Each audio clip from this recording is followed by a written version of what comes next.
Later that night, all the girls were talking about how cute Logan and the other boys were.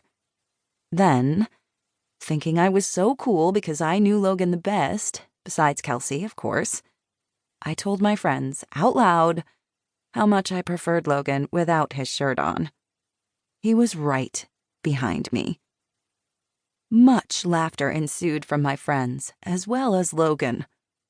I avoided him now at all costs, because he loved to tease me about it. Knowing he wasn't home made being here much more relaxing. "You can go pick the pizza. There's a bunch in the freezer in the laundry room." "Which freezer?" Kelsey's family had a ranch and a dairy farm. Their home boasted not one full-size freezer, like a normal family, but 3. "Last freezer. No fungus." "I know." Our opinions on mushrooms would always be drastically different. I left Kelsey in the kitchen, pulling out more cheese to add to our frozen cardboard, and walked down the darkened hallway toward the laundry room connected to the garage entry in the back of the house. I walked easily, feeling almost as at home in my best friend's house as my own. The familiarity began gaining ground in my head as I rounded the corner that led to the laundry room.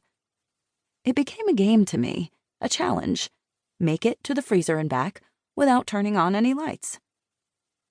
The laundry room was almost completely black, minus a sliver of outside light from the window.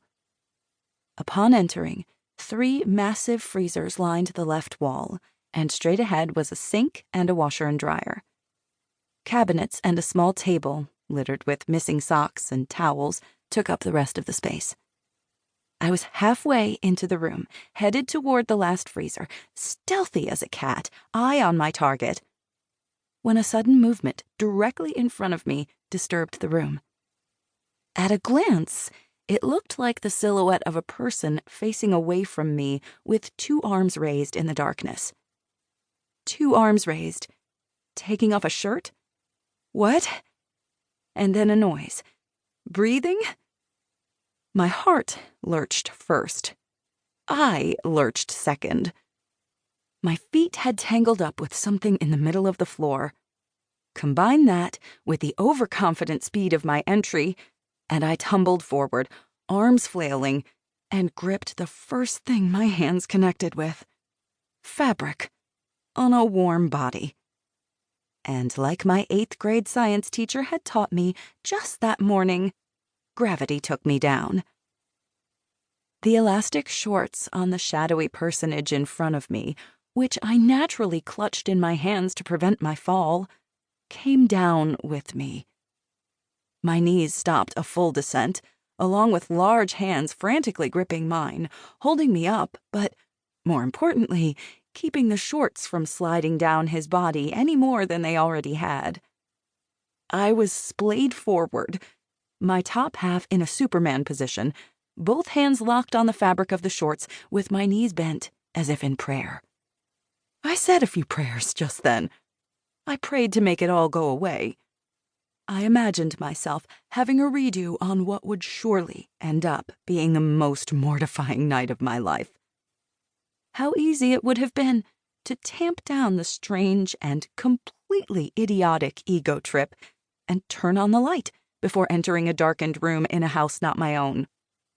I prayed that the person who stood before me, facing away from me, thank goodness, was not Logan Martin.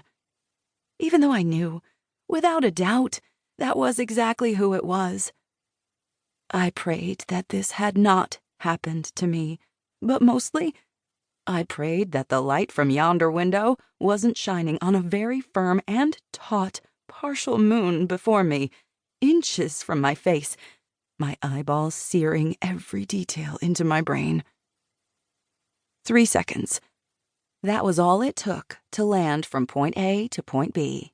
If point A was a young, naive, bumbling idiot, and point B was, "Thanks for the memories, Kels. I'll see myself out. Have a nice life."